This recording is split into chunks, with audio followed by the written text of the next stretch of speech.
You are listening to the Nightly News Podcast, the voice of the Knights. Welcome, everybody, to the Nightly News Podcast. This is Professor Paul Miller, and I am so honored to be joined by two members of the Nightly News royalty who are getting ready to walk down that aisle, proverbially, maybe not till the spring, but they'll be finished up at the end of the term. First and foremost, we want to welcome Nightly News sports reporter Blake Myers. Blake, welcome back to the show. Thank you for having me. Well, it's such a pleasure. And also being joined by Nightly News reporter Kevon Davis. Kevon, welcome back to the show in your own right. Thank you for having me. Well, today, this is always something that I like to do. People who have been involved in the club, with the club for a very long period of time, I like to have them come on and kind of reflect on some of the things that we've done and some of the, maybe give some words of advice to newcomers here on campus. But, this term, I want to start here, has been one that I'll never forget, and it's for a couple of different reasons. First of all, the 200th podcast was such a big time in the Nightly News because anytime you get to these big numbers, the 100, 150, 200, it always is an area for reflection. So even in 199, I went back and looked at some of the best of, but episode 200 was such a big deal. The new podcast studio that we got, certainly thinking about Nightly News Hall of Fame coming up in 2025. And I don't know if you guys listened back to the 200th episode. We are now going to be an organization here on campus, moving up from club status. So as I look back to not even just 2024, but all of the time that you've been here, I mean, when you first came in, things were much different with the club. And frankly, without the two of you being a part of the team, I don't know that we get to where we are right now. So I just want to preface everything I'm about to say by saying it's pretty amazing the impact that both of you have had on the Nightly News. So I want to start off our conversation. As you think back to your time as part of the Nightly News, what are some of your most fond memories, Blake? Honestly, one of my first meetings was probably one of my most fond memories. I remember being with Andrew Hunter, former president, and he kind of just dragged me into the meeting and said, come with me, check this out. And I went to it, and I really liked it. And Professor Miller kind of talked to me about what I'd be doing with the Nightly News in sports, and I really enjoyed it. And, it was kind of funny. Andrew kind of just dragged me in there, and I ended up being part of the Nightly News right after that. And I want to point out the title of sports reporter. You and Andrew kind of elevated to that first before anyone else. And this was a position that was essentially created for you. Even when you first came in, we were covering the basketball, we were covering baseball. Most of the time, though, it was me putting those stories out, and it was such a huge load off of my workload to get you to be a part of that. And hopefully this is something that you can look back on, and obviously you do, in a positive light. The fact that we all have one more game to do that was added to the schedule was something that I'm so looking forward to. And I'm actually going to take a step back that day. I'm going to have Kevon and Dalton call that game, and Blake's going to, write the final article. And I hope that this is something that obviously we want to do so professionally, but I also hope that at the same time you continue to enjoy this and hopefully it's a good reflection back to it. But I want to just point out, you kind of undersold yourself. I mean, sports reporter is a big deal. It's something that you're going to be able to put on your resume in the future and something I hope that you continue to look back on in a positive way. Kevon, what's one of the biggest memories that you have of the Nightly News?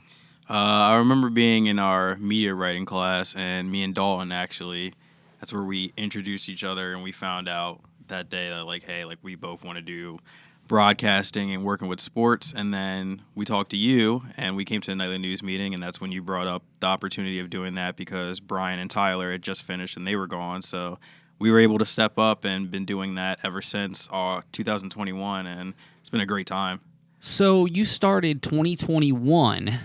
Is that going to be 3 full seasons that you've covered basketball? Correct. And I will say, in one regard, all of you, Dalton, Kevon, and Blake, you were on the baseball team, right? So it's not like you really had that opportunity to do baseball in the same way. But what I also respect about all of you is that each of you managed to talk about baseball. And Kevon, you did a lot of first-person stuff. And why I like that was because yes, you were not the quote unquote reporter, but it was you were talking about and reflecting upon your own experiences as a player. And if you look at all of the growth that our baseball team has seen since the three of you came to campus, it's immense. Playing 3 years in a row for the ESAC championship game, winning 2 of them. I mean, if you would ask me what my fondest memories are about being here, it's without a doubt last year's ESAC championship game. Like, for me, if I'm like, I'm not saying a ranking, but if you were to just catch me in the hall and say, what's your best nightly news memory, it would be that.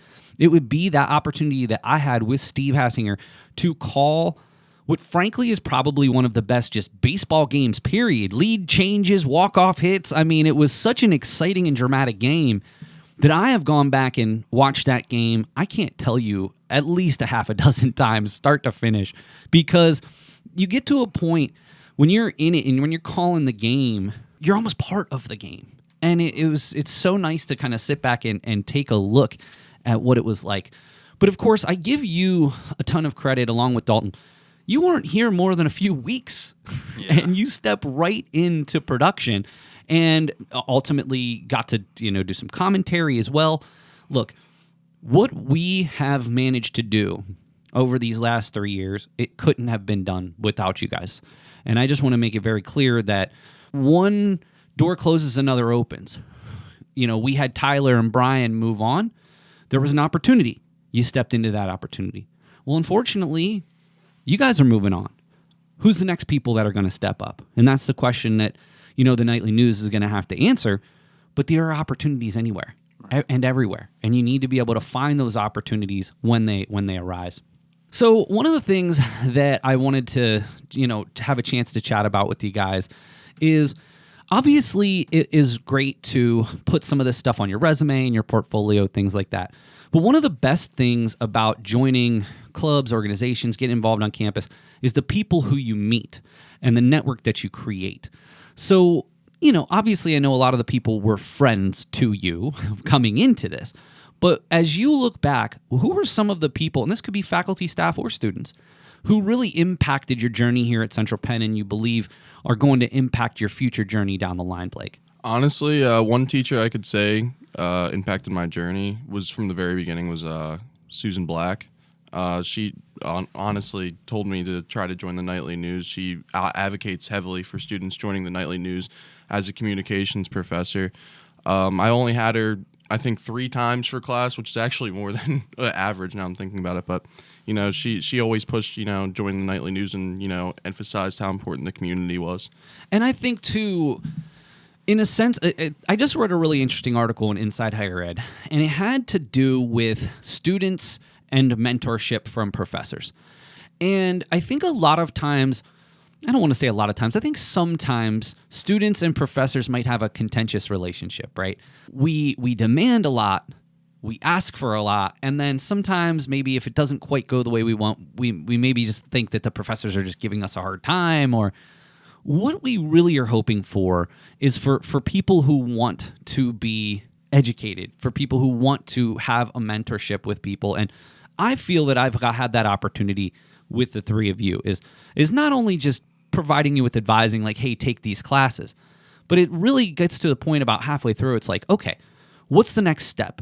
Like, what are your goals? Let's figure out what those goals are, and let's put you in places that are going to help you get to those goals. And we'll talk about that with Kevon in just a second.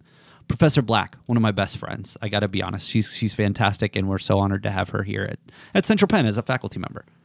Kevon, in your experiences, again, with the club or just in general, who was a professor or, even another person who you met as part of the club that has really made a major impact? I would say probably Casey, from being around her so much. Like, Casey, me and her have had a lot of personal one-on-one talks, and one of the main ones that I could always put to memory is, like, putting, like, the gap between being a student and an athlete. Like, it's totally different, because I know a lot of times people think athletes have to be this non-emotional person and, like, just have to be perfect, but at the same time, you're also a student. And at the time when we were doing our night practices, practicing from, like, 9 to 12, I was telling her, like, it's just really tough to, like, go to class in the morning and then be up all night because we just got done practice. And she helped me balance both of those out. And just seeing where athletics is now and her helping me out through a lot of things, it's really been good to see.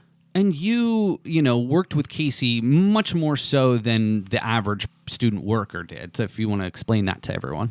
Yeah, I actually did an internship with her this summer and just dealing with different adversities, having scheduling issues or like equipment not coming in when it's supposed to. Like, it's a lot of things that go on behind the scenes, but we always seem to prevail, and the athletics look great out there. Everyone's fresh in their gear and everything, and it's really taken a tour because a lot of people don't know, before we had our buses, we had the vans, and the vans were god-awful to ride in, and the fact that we have nice coach buses that we get to take to each game it's really good to see. Well, and I think what's interesting about that too, Kevon, is the fact that you use that internship opportunity as a chance for mentorship from Casey, from somebody who you look up to, from somebody who, frankly, is going to make a big difference to you in the future.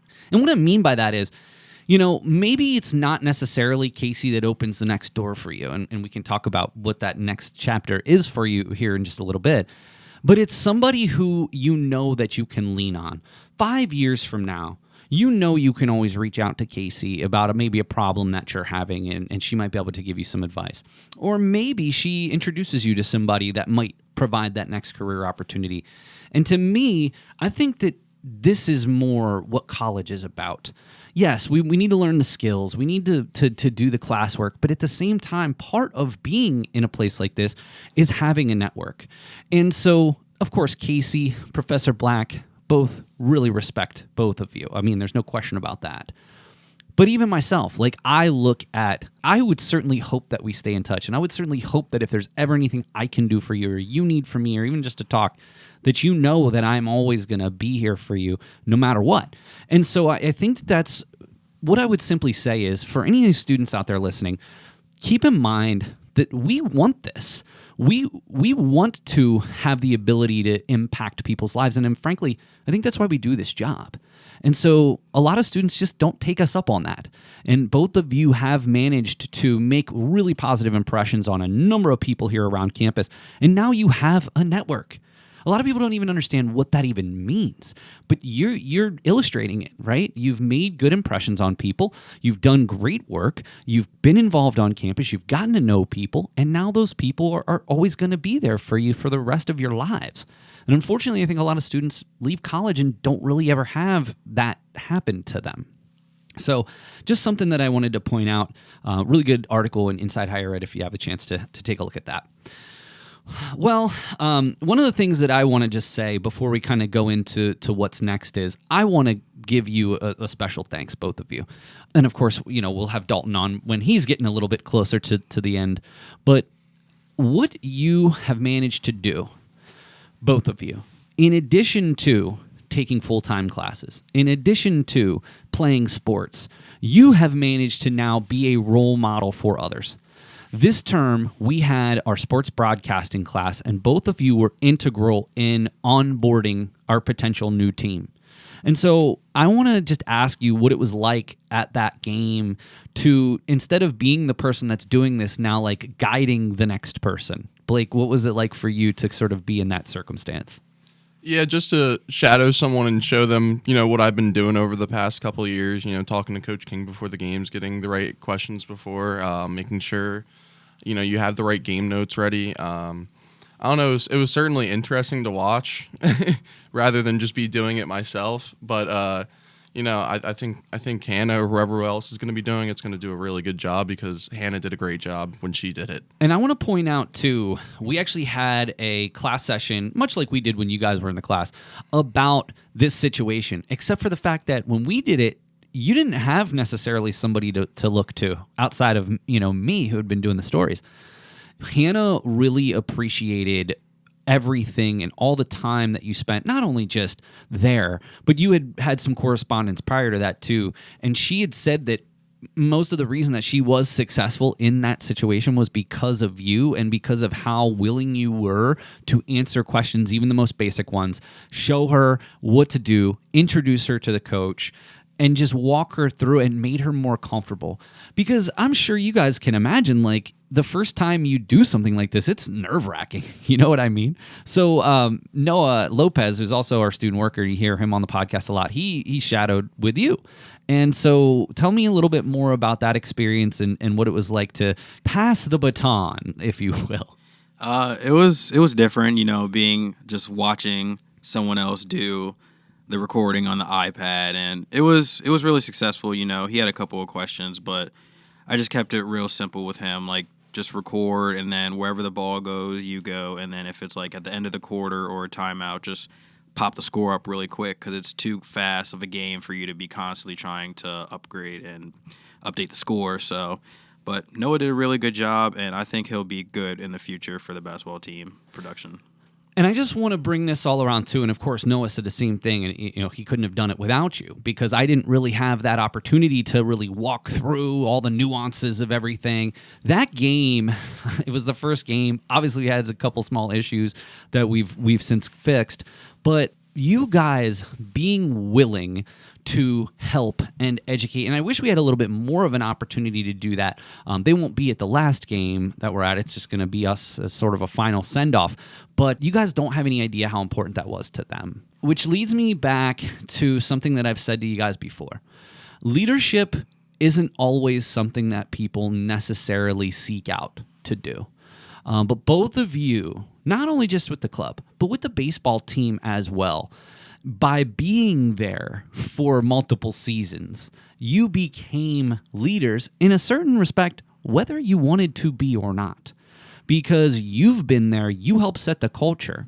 So I wonder how these sort of leadership opportunities are going to carry over with you into whatever's next, Blake. Yeah, I mean, I'm going to be going into marketing, and I have a couple of interviews set up, obviously back at home. But yeah, taking leadership and certain attributes away from the nightly news and even baseball, such as teamwork, really finding a sense of community also in baseball and the nightly news, and learning how to work as a team. And I think that that's all super. I love the fact that you really found something that you liked, you gravitated to it, you did a great job, and then when the time came for you to get ready to move to the next thing, you were super gracious in how you worked with others. And I could even just tell like how you were interacting with Hannah. You just made her feel comfortable. And sometimes that's all people need because of the amount of nerves that accompany your first game. And of course, you guys know we were talking about it for weeks leading up to it. So a big build up. And then when you get there, it's like, oh my gosh, I'm so nervous that I'm going to do a good job. You really made it much more comfortable of a situation.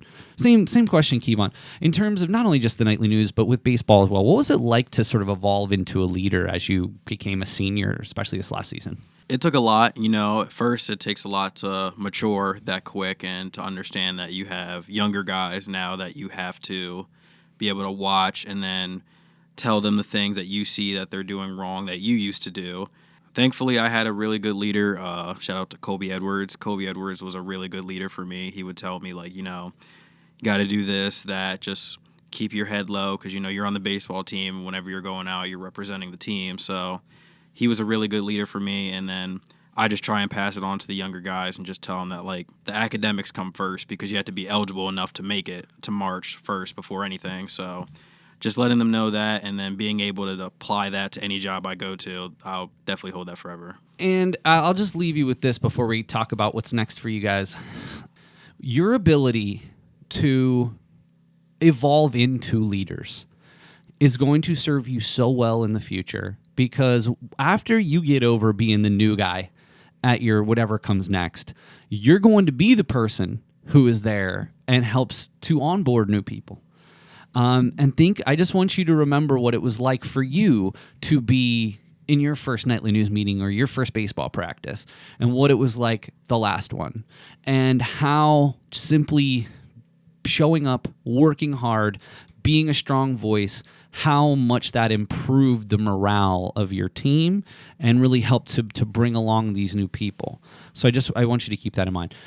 So as we get ready to get out of here on Blake and Kevon's final podcast before graduation, and again, we wish them from the Nightly News, I'll speak for us collectively, thank you guys so much for everything, and congratulations. All of the hard work that you've done has paid off, and I know that you're both going to be successful. But Blake, what's next? I mean, you don't have to go into detail about whatever companies that you're looking at, but tell us what's next after December 20th. Yeah, I'm going to just be applying to a couple of marketing, a couple different business jobs, some even with communications, my communications minor.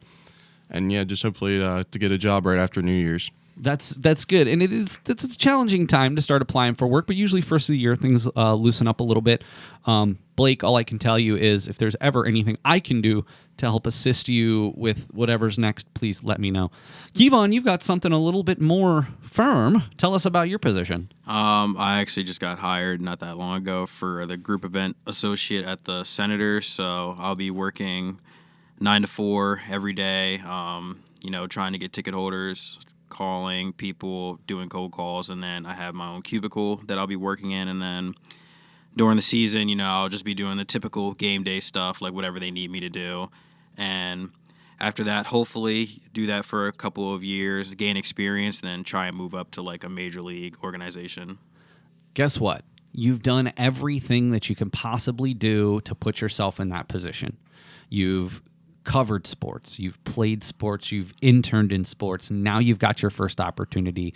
And I think that just because you have had those goals from the beginning, I'm not, of course I gave you advice here and there, but you took care of business. Now you are able to realize some of these goals. But in the end, what is it like your first job out of college working for a baseball team? It's definitely nerve-wracking because especially starting so soon right after, and it definitely feels at home, like playing at the Senators. It was pretty easy. I was like, all right, well, I already played here. I might as well just work here, and I already understand kind of the ins and outs and where everything is. So it just seemed like the right fit. Well, I wish you well, and of course, I'll be seeing you quite a bit because my son and I come over to games all the time. So I'll be looking forward to check in with you. But guys, I just want to end by saying, on one hand, obviously, congratulations. You've earned it. You're both really, really respected students here, really, really respected members of the Nightly News. We won't soon forget what you've done. But on the other hand, I'm going to be so sad. It's not easy to replace you guys. I mean, of course, we have another group coming along that's next person up. But at the same time, that doesn't take away from all of the memories that we've all created together, and frankly, the really hard work that you've done to help represent our athletic team. So I just can't thank you enough, and I just want you to know that just because you're gone doesn't mean that you're forgotten. Thank you. Thank you for everything. Well, congratulations, Blake. Congratulations, Kevon. Best of luck. Please let me know if there's ever anything I can do to help you, or frankly, anybody on this campus. We're always here for you. But that's going to bring this podcast to an end. Again, Blake, thank you so much for being a part of the Nightly News, one of our first ever sports reporters. And again, that's going to be something that's not soon forgotten. Thank you, Professor Miller, for everything. You got it. And Kevon, man, it's been a pleasure. We've worked together on so many different things. And trust me, not only just working together with you, but being out there for those games, both you and Blake. Other than maybe your parents, you didn't have anybody rooting for you more than me. Thank you. I'll see you at the basketball and baseball games since Absolutely. I'll be around. And there are definitely still some opportunities if you'd like to call a couple games coming up. All right, well, that's going to do it for this episode of the Nightly News Podcast. I want to thank Blake Myers and Kevon Davis for joining us on our final episode. For Professor Paul Miller, we'll see you again next time on the Nightly News Podcast.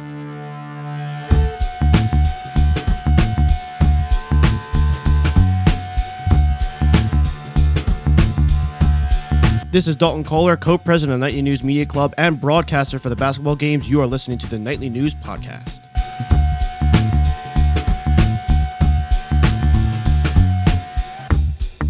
Welcome, everybody, to the Nightly News Podcast. This is Professor Miller, and I am so honored to be joined by a returning guest. I can say returning guest this time.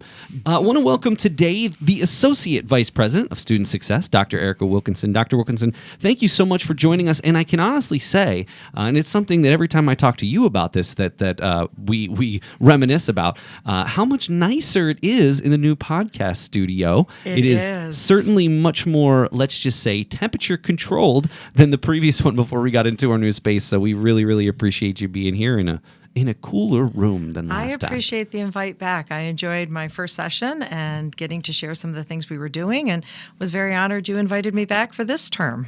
Well, we have to know what's going on here on campus. That's part of what we do here with the Nightly News. So we're really looking forward to talking about a variety of things, which we'll chat about in 1 second. Well, I also want to welcome Elijah Hoon. Elijah, welcome to the show. This is your first podcast, yes?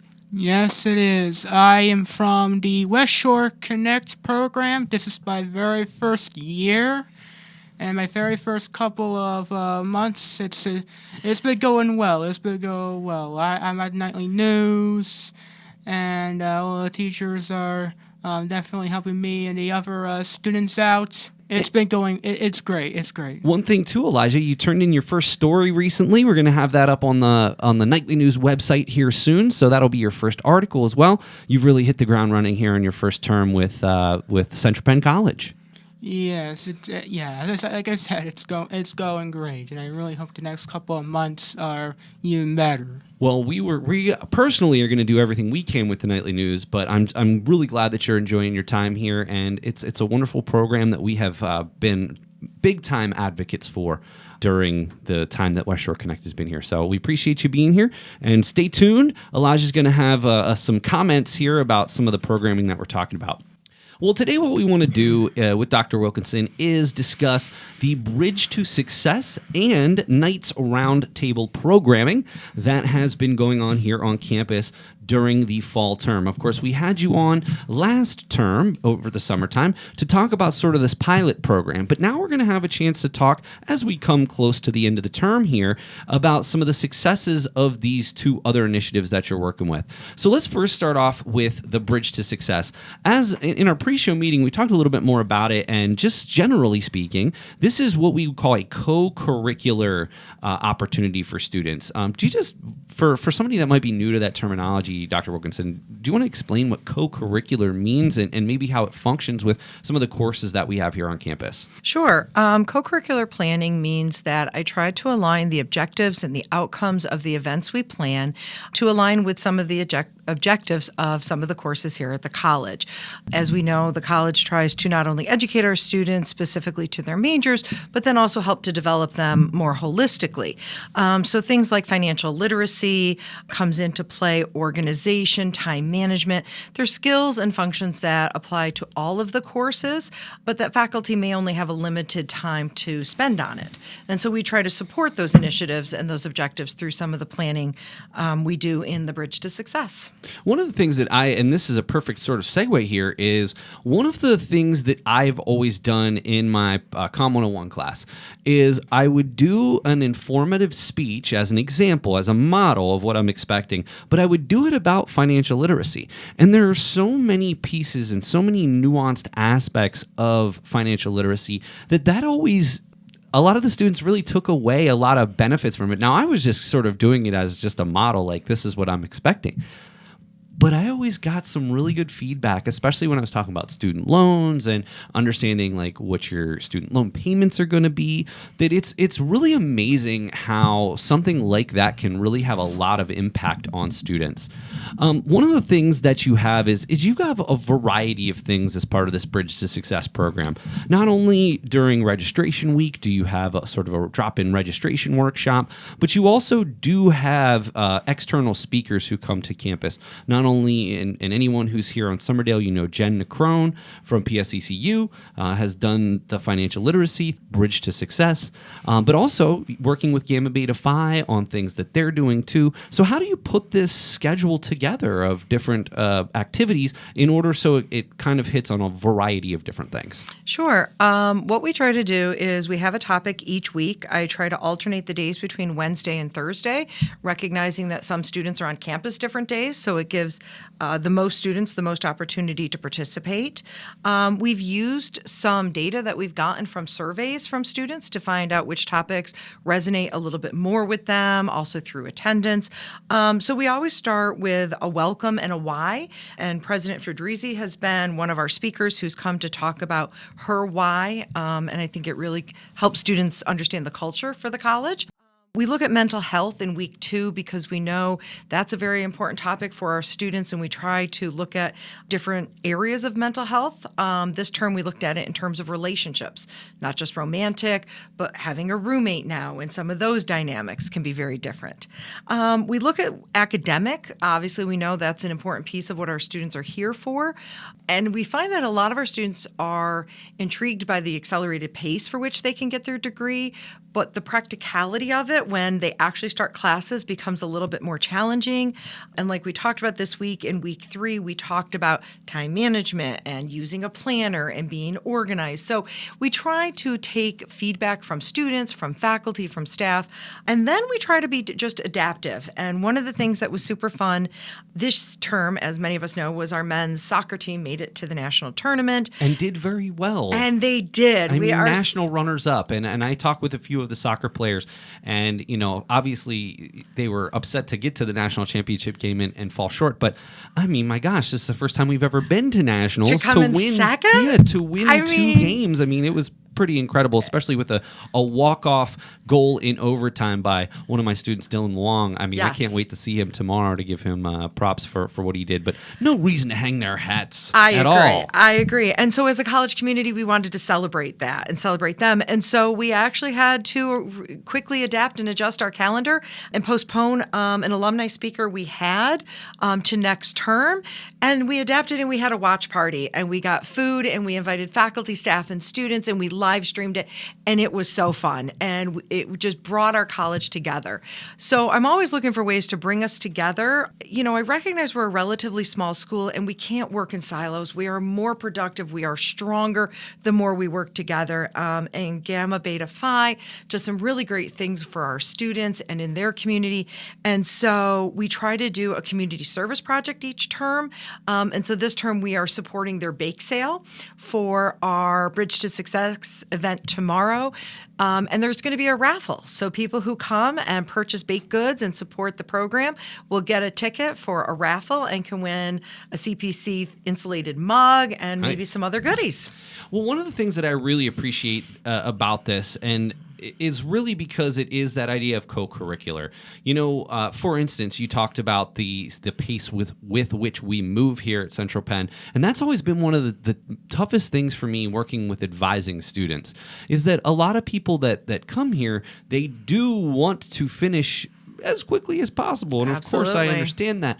At the same time, logistically, it's not always in a student's best interest to just race through it at the absolute top speed. Correct. And so a lot of times it's really a student working with an advisor to understand what's going to work best for them and the modality that works best for them, you know, depending on if they're a commuter or online or an on-ground student as well. So, but I love how you're getting classes involved. Now, let me ask you this. As part of this idea of being co-curricular, do you reach out to certain classes and try to get them to come as part of coursework? Yes. So we do reach out to faculty. We work closely with academic leadership. I can give a shout out to Professor Stuckey and Professor Armetta. They've offered extra credit in their classes for students. I do take attendance and I do share it back with faculty who request it to have somewhat of evidence that their students attended.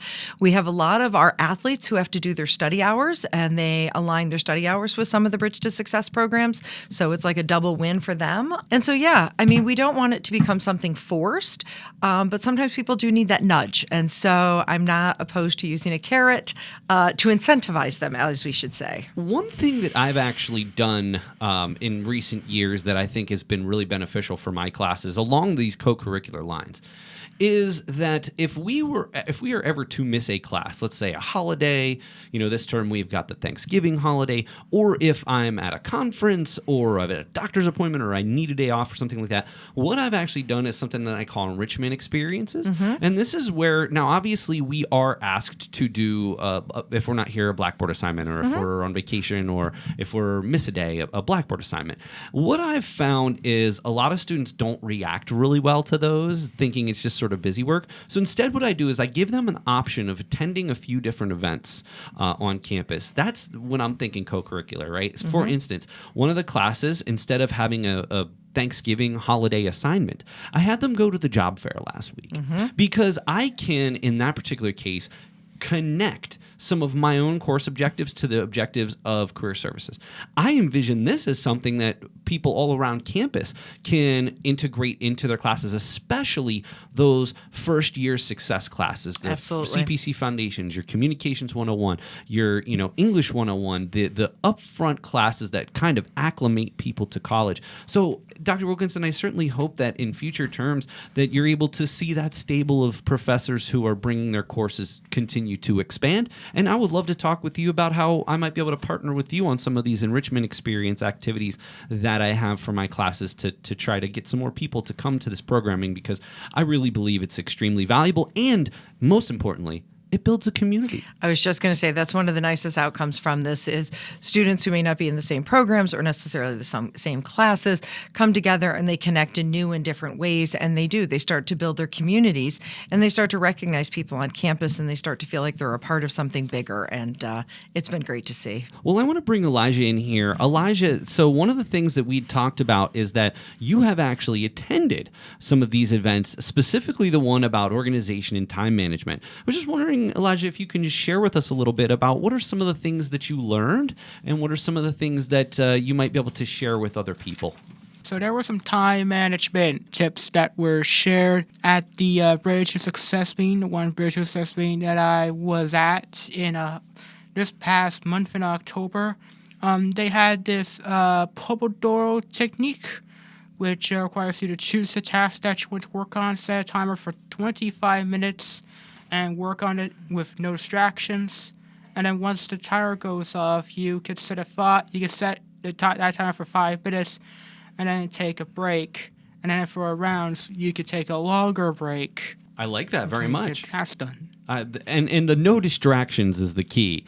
I always, one of the things that I've learned in, also being a college student in my own right, is that putting your phone on Do Not Disturb while you're trying to work is probably the best piece of advice if anyone would ask me how to stay on task. I actually try to reach out to the students and get them to come and work on campus. Look, we know everybody, or most, let's just say, have access to computers in their dorms. But that being said, there's also tons of distractions, phone aside, in your dorm. And so by coming to campus, by coming to the Night Owl Lab, by coming to the library, that's giving you an opportunity to be sort of away from people, sort of on your own island. And, Dr. Wilkinson, I think people would be shocked how much work they can get done when they are sort of out of their rooms, they're focused solely on work, they put their phone on Do Not Disturb. You'd be shocked how quickly and efficiently you can get things done. Yeah, like you, as an adult learner, I would often go to my office to get work done because there was no dishwasher that needed to be emptied, there was no dryer that needed to be switched, things like that. So I agree. Many a Saturday did I spend in here at Central Penn getting some work done. And my wife would always ask me, why are you going in? You can work at home. I'm like, listen, too many distractions here. Yep, I need to be in a place where I'm focused solely on my work. Elijah, what were some other things that you got to learn from that specific event?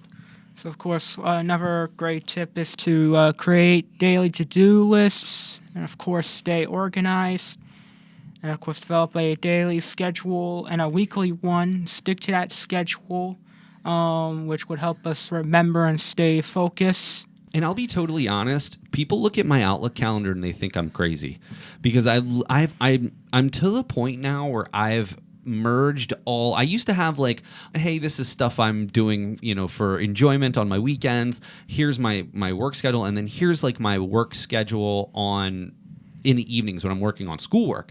I've just merged that all into one calendar. So most of the time I come in on one day. I know you could ask me, hey, what are you doing Thursday at 3 o'clock? I will know exactly what I'm going to be doing at that time. And for some, look, that doesn't work for some people. I understand. Some people are very schedule oriented. Some people are a bit more fly by the seat of their pants. I'm telling you right now, if it wasn't for my ability to schedule in the way that I did, I never would have made it through my PhD program. And I would argue that a lot of students could benefit from having a more rigid schedule in the first place, especially when it comes to figuring out when they're going to get their homework done. Yeah, and I have to say I'm super impressed with Elijah. I mean, he has great notes, obviously paid attention very well in the session. I'm hoping everybody else who attended took as much away from it as he did, because I'm very impressed. But again, that particular topic came as feedback from some of the success coaches, hearing that their students can't seem to plan when to work on a project or when their next test is going to be. And so, like I said, we take feedback from faculty, staff, and students and really just try to adapt each term some of the different topics that we've done. And we always try to end with a celebration, because nothing is more fun than a party at the end. So, well, and I just want to point this out before we move on. I love how this is co-curricular, getting involved with not only just the first year sort of classes and courses that most of our freshmen are taking, but you're also coming at it from, hey, this is going to be valuable to your personal life, but it's also going to be valuable to your professional life, and then we're throwing in some fun aspects too. I mean, you're talking about helping Gamma Beta Phi with a bake sale. That's fun, but it's also helping the community that these people are a part of. Right. And I think that's so important. College is not just about going to class. It's about building a network. It's about learning skills outside of educational skills as well. Of course, we want to do good in our classes, but I think it's so much more than that. It's about developing great people. And I think it also teaches our students we can't do this alone. You need that network. And so Gamma Beta Phi can't do all they want to do on their own. And so by bringing the community together to help support them, our students understand what it means to ask for help or to need help. And that's a transferable skill that maybe they recognize when they need help with something, they would be less apprehensive about coming to get that help. So yeah, we're really trying to, again, build that community, connect as many dots as we can. And like I said, I'm not above using food to bribe the students to attend. So whatever it takes to get them there. Trust me, food is number one. I'm just telling you. Elijah, before we move on, I wanted to see if you had any other questions about the Bridge to Success program that maybe some of the other students might have that you might be able to share. So, for this Bridge to Success, how has it been going? Thank you. It's been going well. Attendance somewhat fluctuates. Of course, I'd always like to see more people there, but I feel like the students who are there have been very engaged, which is wonderful. They're not passive learners, but it's meant to be sort of a casual, comfortable setting. So it's sort of circular seating. Who's ever presenting is doing it in a casual way, and everybody's very engaged and they're asking very good questions. So that's been a real positive. If there was one thing I could improve, I think to Professor Miller's point, I think I would like to see more engagement from the classrooms, more incentive from professors to have students attend, to get that co-curricular benefit. And I would love to, like I said, I would love to chat with you about this off air, but I would love to get some of my classes just as part of class that day. I could have their class if it's a 1 o'clock start at 12:30 because of the common hour. So I think that's really cool. One last thing I want to mention before we move on to the Knights Roundtable. Elijah, I hear that you like to go up to the Learning Hub when Toby, the therapy dog, is up there. Tell me about your experience with Toby. Toby is a very cute dog. He comes out at some times. And I believe I met him twice or 3 times, and he was very cute. There was that one time where he attacked me so much that it my headphones and my glasses just come off. Attacked you with love, right? I would say with kisses. Yeah, of course. Not the other way around. That's great. Well, and again, not any specific time each week with Toby, but Toby is here every week. Yes. And can always be found often in the ATAC lobby, but if not, also in the Learning Hub as well. That is correct. If you read your email each Monday that comes from Student Services, Elijah has an activities calendar that is attached. And on that calendar, it'll tell you what day Toby will be here. And I'll just make a little plug that it's also usually on the planner calendar for the college as well, because I do put it on there, so you can check that. So just a couple of more Bridge to Success events. Wednesday, December 4th from 12:30 to 1 o'clock will be a discussion on financial literacy with Jen Necrone from PSCCU. On Tuesday, December 10th, the CPC Connections are teaming up with the Bridge to Success program to get students to come to the Holiday Tea from 11:30 to 1:30 in the Conference Center. And the final Bridge to Success of the year is Thursday, December 12th, with some hot chocolate and cookie decorating. That will also be from 12:30 to 1 o'clock. Correct. So you still have a couple of more times to get out and check out the Bridge to Success. One final thing I wanted to bring up, Dr. Wilkinson, was something that has been new for this term, and it's called the Knights Roundtable. In our discussions, you said that it's a societal topic, but that it does apply to faculty, staff, and students. And this term, you talked about civil discourse, Yes. something that now that the election has come and gone, hopefully is a little bit more kind. But honestly, before the election, a lot of the civil discourse was very confrontational. Yes. You don't agree with me, so I don't like you. You're my enemy. And that Yes. is to me, one of the most serious problems in our country right now is the fact that we can't even have a conversation with people that might disagree to even learn about why they disagree with us. It's just, I'm this way, you're this way, and that's always been very frustrating to me. So tell me a little bit about the series that you've had this term and what the Knights Roundtable might hold in the future. Sure. So the Knights Roundtable is meant to be so leadership here at the college looks at us all as a community of learners, right? So where Bridge to Success is a little more focused specifically for our students, the Knights Roundtable is the entire college community. So faculty, staff, and students, as you said. We do look at what is the most prevalent topic or area maybe of concern that's going on locally, nationally, internationally. And this term, as you said, the politics that we were seeing was really changing how most of us had witnessed politics in the past, and this concept or this notion that you are my enemy if we do not agree. Even if you take it to a personal level or a professional level, you're going to have those kind of disagreements in the professional world, in your interpersonal relationships, and learning how to have that disagreement, that civil discourse, we felt was a really important topic to focus on. We had the pleasure of Professor Harry Patrone leading the sessions this term. So we started with the bigger concept of civil discourse in week 2. In week 4, we picked a specific topic, such as bias in the media, and we really dove down into that area. And then today, week 7, was the last topic discussion where we looked at how we interpret the integrity and the credibility of sources and what are some techniques we can use when looking at that information. So for an inaugural session, it went very well. We had good representation from faculty, staff, and students, and we are looking for ideas for winter. We've had some such as ethics in the workplace, from both the business and the healthcare side of our programming. We've gotten a suggestion for that. We've had legalized marijuana be suggested as another potential topic. Certainly because of the programming that we have here as well. Yep. And then finally, the latest one we just got was the topic of immigration, with what we're hearing again could be coming with the new president coming into office. I want to give everyone a chance to sort of put through some ideas, and then we'll look for a way to get feedback on them for the winter term. And I love this. And I'll tell you what, it's too bad next term I'm actually teaching a media and politics class. That would have been perfect for this civil discourse discussion. Again, I would love to, once we kind of land on wherever that is, I can try to find one of my classes that will try to get to some of these, because this is just wonderful. And I'm so glad that you and your team, of course, I don't want to take anything away from your team, you and your team is creating this programming that is something that maybe has been lacking here over the past few years, and I certainly post-COVID, but I would say is something that we're getting back on the right track of having some of these collegial conversations that are very important about not just us from an educational standpoint, but us as Americans and us as people who are giving back to our communities in a variety of ways. These are the conversations that can be really helpful in helping our students become great members of society. Yeah, no, I'm thrilled to have been brought on last year to be able to do these kind of things.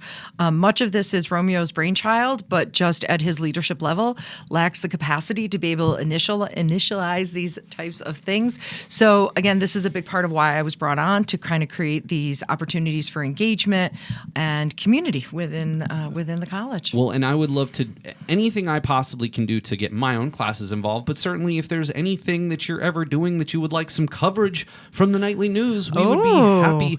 We're all, and just as you are open to suggestions, we also are. A lot of times we don't necessarily always know what's going on campus, and I encourage anybody out there who would like some coverage or to be on the podcast or what have you to please reach out to me. But I'd also suggest, if you have an idea for next term's Night's Roundtable, to reach out to Dr. Wilkinson, and I will put your email along with the podcast episode. That would be great. Thank you so much for your continued support. It's my absolute pleasure.